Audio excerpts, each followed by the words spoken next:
শখের একটা বয়স থাকে।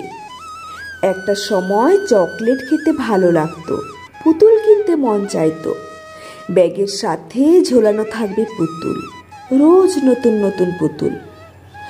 অথবা ব্যাগ ভর্তি করে রোজ আচারের প্যাকেট নিয়ে যাব আর বান্ধবীরা মিলে খাবো।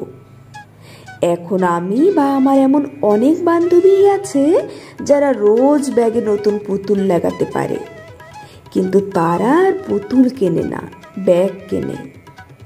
তারা চাইলেই চকলেট কিনতেই পারে, তবে সবার বয়সই 30 ছুঁই ছুঁই।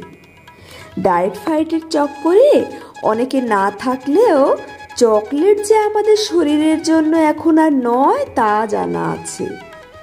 আচার আর মুখে রোচে না, এখন মুখে রোচে শাড়ির গল্প, গয়নার গল্প কিংবা ঘরের শখের জিনিসের গল্প। যেসব মেয়েরা মোটামুটি একটা চাকরি করে বা যাদের একা একটা সংসার পুরোপুরি টানতে হয় না, মানে বাড়তি সাপোর্ট আছে, তারা এসব কেনে। গল্প করার জন্য নয়, ওই যে শখের বয়স, এটা আসলে এই বয়সের শখ।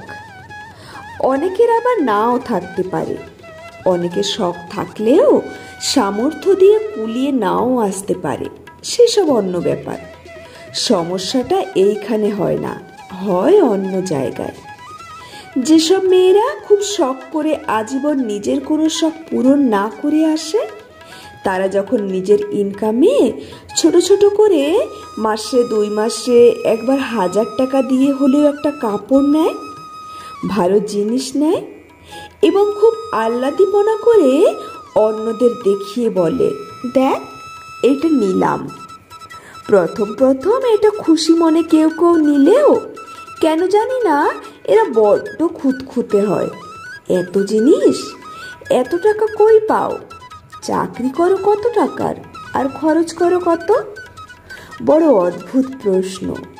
আরও অদ্ভুত আমি শুনেছি, আর্থিক প্রতিষ্ঠানে কাজ করার কারণে। প্রশ্নটা কেমন হতে পারে জানেন? খুব কাছের মানুষ থেকেই শুনেছি, শুনে দীর্ঘশ্বাস ফেলেছি। তাদের সাথে আপনার দেখা হবে এই কোনো অনুষ্ঠানে। আপনি 2-3 মাস পর হয়তো একটা ভালো জামা নিলেন, সেটা সেদিনেই তো পরবেন ভাই। প্রতিদিন অফিসে যে জামা পরে যান তা তো পরবেন না। ওমা, আবার নতুন জামা? মুখ বেঁকিয়ে এই প্রশ্নটা করে কি পায় আমি জাস্ট বুঝি না।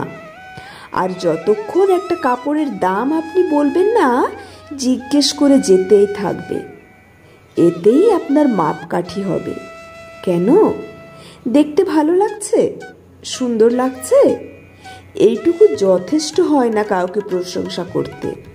প্রাইসটা কেন ইম্পর্টেন্ট? একসময় শাড়ি চুড়ির শখের বয়সটাও কেটে যাবে। যেমন আর গোলাপি রং ভালো লাগে না আর, এই লেখা দেখলেও হাসি পাবে তখন। প্লিজ খুশিতে খুশি হতে শেখো, নজর লাগাতে নয়।